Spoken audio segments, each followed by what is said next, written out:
Cinema தகவல் நிகழ்ச்சியோட இணைஞ்சிருக்கிறீங்க நேர்களே. டாப் 5 சினிமா தகவலில் 5வது இடத்துல இருக்கிற சினிமா தகவல் என்ன அப்படின்னு சொன்னால், நடிகரும் நகைச்சுவை நடிகருமான சுனில் குரோவர் வேதியில் உறங்கிய காணொலி தற்போது இணையத்தில் வைரலாகி வருகிறது. நடிகரும் நகைச்சுவை நடிகருமான சுனில் குரோவர் வியாழக்கிழமையன்று தனது சமூக வலைதள பக்கத்தில் ஆற்றங்கரையோரத்தில் நடைபாதையில் நிம்மதியாக உறங்கும் அமைதியான காணொலி ஒன்றை பகிர்ந்திருந்தார்.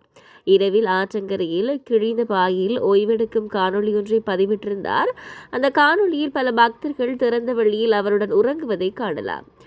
1000 கோடி வசூல் படத்தில் நடித்தவர். ஒரு எபிசோடுக்கு 25 லட்சம் வாங்கும் நடிகர் இவர். இவரின் வீதியில் உறங்குகிறார் என பலரும் ஆச்சரியப்பட்டனர். நடிகர் சுனில் குரோவர் பகிர்ந்த அந்த காணொலி கங்கை நதிக்கரையில் இருக்கிற கோவிலில் பக்தர்களோட படுத்து உறங்கிக் கொண்டிருக்கிறார். அதுவும் இது இரவு நேரமாக இருந்தது. கடந்த 2023ஆம் ஆண்டு அட்லி இயக்கத்தில் ஷாருக் கான் நடிப்பில் வெளியான ஜவான் படத்தில் நடித்திருந்தார் சுனில் குரோவர். பாலிவுட் திரையுலகில் நடிகராகவும் நகைச்சுவை கலைஞராகவும் பிரபலமானவர். கிழிந்த துணியில் திறந்த வழியில் வீதியில் படுத்துக் கொண்டிருந்த சுனில் தனது இன்ஸ்டாவில் பதிவிட்ட காணொலிக்கு தாரே ஜமீன் பர் என கேப்ஷனிட்டுள்ளார். அதற்கு பூமியில் நட்சத்திரங்கள் அப்படின்னு பொருள். சில மாதங்களுக்கு முன்பு சாலையோரத்தில் உள்ள கைப்பம்பில் துணி துவைக்கும் வீடியோவையும் அவர் பதிவிட்டிருந்தார். இந்த வீடியோவை பார்த்த ரசிகர்கள் சுனில் குரோவரை பாராட்டி வருகின்றனர். உலகில் சிறந்த நடிகர், நீங்கள் ஏன் அதிகம் நேசிக்கப்படுகின்றீர்கள் என்பதற்கான காரணம்தான் இந்த வீடியோ. எவ்வளவு எளிமையானவர் என ரசிகர்கள் புகழ்ந்து வருகின்றனர். ஹரியானாவைச் சேர்ந்த சுனில் குரோவர் கடந்த சில ஆண்டுகளுக்கு முன்பு மாரடைப்பு ஏற்பட்டது. இதையடுத்து மருத்துவர்களின் ஆலோசனையின்படி 4 பைபாஸ் அறுவை சிகிச்சைகள் மேற்கொள்ளப்பட்டு அதிலிருந்து மீண்டு வந்துள்ளார் என்பதும் குறிப்பிடத்தக்கது. அடுத்ததான் நாங்கள் பார்க்க போகிற சினிமா தகவல் என்ன அப்படின்னு சொன்னால், தமிழ், தெலுங்கு, கன்னடம் அப்படின்னு சொல்லி பல மொழிகளில் முக்கிய நடிகையாக இருப்பவர் தான் ருக்மிணி வசந்த். அவங்க தமிழ விஜய் சேதுபதியின் சிவகார்த்திகேயனின் மதராசி போன்ற திரைப்படங்களில் நடிச்சிருக்கிறாங்க.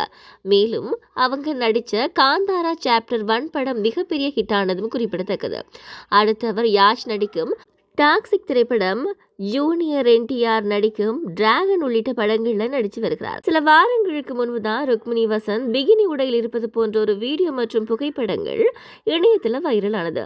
அது போலி வீடியோ அப்படின்னு சொல்லியும் அதை உருவாக்கி இணையதளத்தில் கசிய விட்டவர்கள் மீது நடவடிக்கை எடுக்க வேணும் அப்படின்னு சொல்லியும் போலீஸில் புகார் அளிச்சிருந்தாங்க.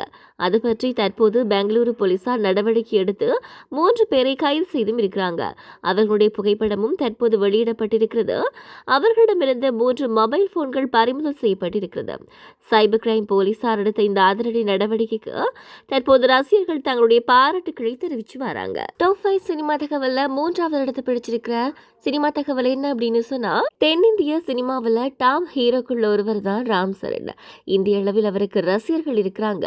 RRR படம் அவரை உலக அரங்கிலும் கூட பிரபலமாக்கியது அப்படின்னு தான் சொல்லணும். ராம் சரணுடைய மனைவி உபாசனா அப்போலோ ஹாஸ்பிட்டல் குடும்பத்துல வாரிசு அப்படின்றது குறிப்பிடத்தக்கது. அவரது தாத்தா தான் அப்போலோ மருத்துவமனைகளை தொடங்கினார். உபாசனாவின் சொத்து மதிப்பு 1000 கோடிக்கு மேல் அப்படின்னு சொல்லப்படுகிறது. அப்போலோ மட்டுமன்றி ஜைடஸ் நிறுவனத்திலேயும் அவங்க இயக்குநராக இருக்கிறாங்க. 2012 திருமணமாக இருந்தாலும் ராம் சரண் மற்றும் உபாசனா இருவருக்கு 3 வருடங்களுக்கு முன்புதான் முதல் பெண் குழந்தை பிறந்தது. அதனைத் தொடர்ந்து மீண்டும் உபாசனா கர்ப்பமாக இருந்த நிலையில் சமீபத்தில் அவர்களுக்கு இரட்டை குழந்தை பிறந்தது.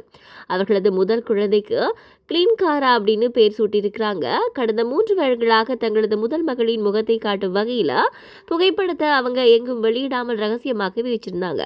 தற்போது ராம் சரண் முதல் முறையாக கிளீன்காராவின் முகத்தை காட்டி போட்டோ வெளியிட்டிருக்கிறாங்க.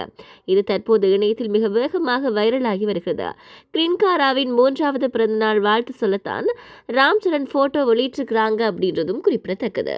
அடுத்த சினிமா தகவல் நாங்கள் என்ன பார்க்க போகிறோம் அப்படின்னு சொன்னால், சமந்தாவின் எங்கள் தங்கம் படம் இந்த வாரம் ரிலீஸ் ஆகி இருக்கும் நிலையில் ஒரே நாளில் 13 கோடி ரூபாய்க்கு மேல் வசூலித்திருக்கிறது. சமந்தா மற்றும் அவரது கணவர் தான் படத்தை தயாரிச்சிருக்கிறாங்க. படத்தினுடைய வெற்றியை சமந்தா மற்றும் குழுவினர் கேக் வெட்டி கொண்டாடி இருக்கிறாங்க. அந்த போட்டோக்களை பார்த்த ரசிகர்கள் சமந்தா கர்ப்பமாக இருப்பது போல் தெரிவதாக கூறினாங்க. சமந்தா கர்ப்பமாக இருக்கும் தகவல் தற்போது உறுதியாகி இருக்கிறது.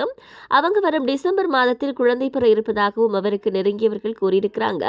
இதனால சமந்தாவுக்கு ரசிகர்கள் வாழ்த்து மழையை பொழிச்சு வராங்க.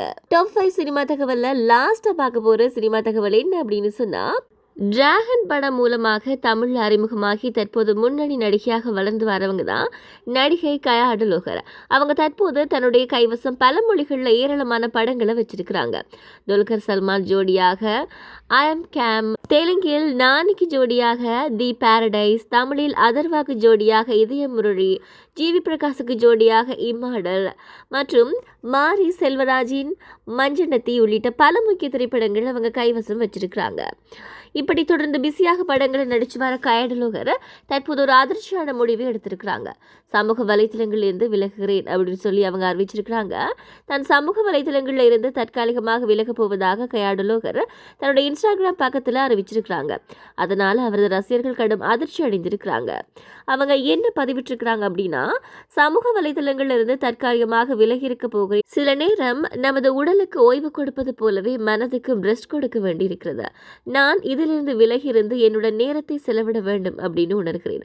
அதனால் தான் இந்த முடிவு. எனக்கு ஆதரவளித்த எல்லோருக்கும் நன்றி. நான் சோஷியல் மீடியாவில் சில காலம் விலகி இருந்தாலும் எனது முக்கிய அப்டேட்டுகள் என்னுடைய டீம் இங்கே வெளியிடும். விரைவில் மீண்டும் சந்திக்கிறேன் அப்படின்னு சொல்லி கயா அடலோகர் தன்னுடைய பதிவில் குறிப்பிட்டிருக்கிறாங்க.